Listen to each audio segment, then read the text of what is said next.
আসসালামু আলাইকুম। সুরাজ কিচেন চ্যানেলে সবাইকে আবারও স্বাগত জানাচ্ছি আমার আজকের ভিডিওটি দেখার জন্য। আমি আজকে আপনাদের সাথে রুই মাছের ঝাল বোনার রেসিপিটি শেয়ার করব। আশা করি রেসিপিটি আপনাদের ভালো লাগবে।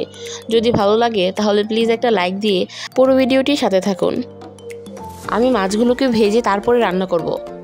এখন ভাজার জন্য মাছগুলোতে স্বাদমতো লবণ, সামান্য হলুদ গুঁড়া, সামান্য মরিচ গুঁড়া দিয়ে মাছগুলোকে ভালোভাবে মাখিয়ে নিব।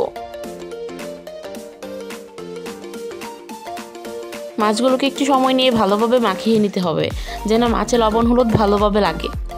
আমি আমার সুবিধার জন্য মাছগুলোকে হাত দিয়ে মাখিয়ে নিচ্ছি, তবে আপনারা চাইলে একটা স্পুনের সাহায্যেও মাখিয়ে নিতে পারেন।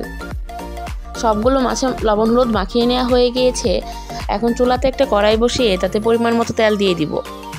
তেলটাকে ভালোভাবে গরম হয়ে আসা পর্যন্ত অপেক্ষা করব। তেল গরম হয়ে গিয়েছে। এখন লবণ হলুদ দিয়ে মাখিয়ে রাখা মাছগুলো এক এক করে দিয়ে দিব। সবগুলো মাছ দেওয়া হয়ে গিয়েছে। এখন মাছগুলোকে ভেজে নেব। মাছের একটা বার যখন হালকা ভাজা হয়ে যাবে তখন আলতো হাতে মাছগুলোকে উল্টিয়ে দিব। উল্টানোর কাজটা একটু সাবধানে করতে হবে, নয়তো মাছটা ভেঙে যাবে। সবগুলো মাছকে উল্টিয়ে দিয়ে অপর পাশটাও সেমভাবে ভেজে নেব।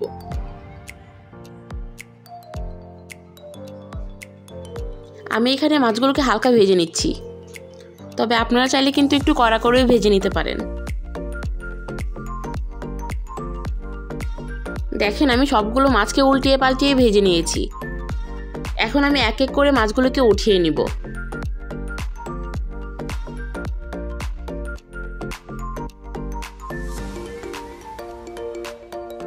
আমার সবগুলো মাছ উঠিয়ে নেওয়া হয়ে গিয়েছে।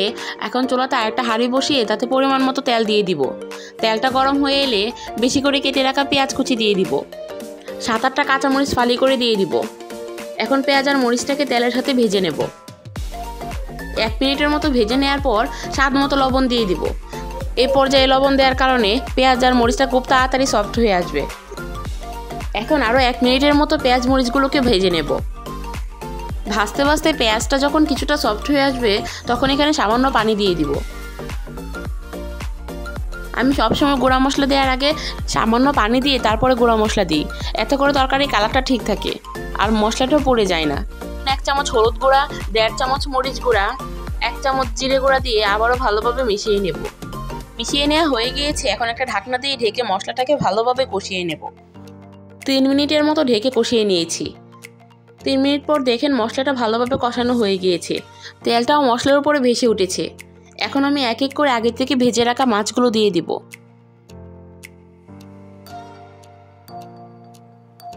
আশা করি আপনার ভিডিও দেখে নিশ্চয়ই বুঝতে পারছেন যে আমি মাছগুলোকে কীভাবে দিয়ে দিচ্ছি।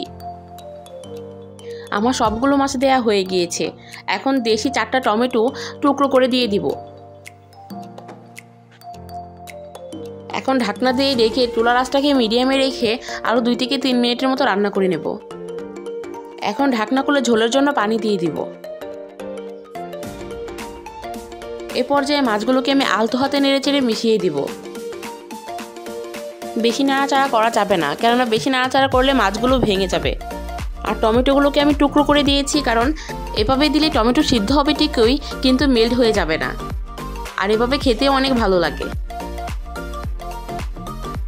এখন ঢাকনা দিয়ে ঢেকে আবারও কিছুক্ষণ রান্না করে নেব। 3 থেকে 4 মিনিটের মতো ঢেকে রান্না করার পর ঢাকনা খুলে আবারও আলতো হাতে মাছগুলোকে নেড়েচেড়ে মিশিয়ে দেব। আমার মাছ বোনাটা প্রায় হয়ে গিয়েছে। এখন নামানোর আগে 1/2 চামচের মতো ভাজা জিরে গুঁড়া উপরে ছিটিয়ে দিব। ভালোভাবে মিশিয়ে নেব।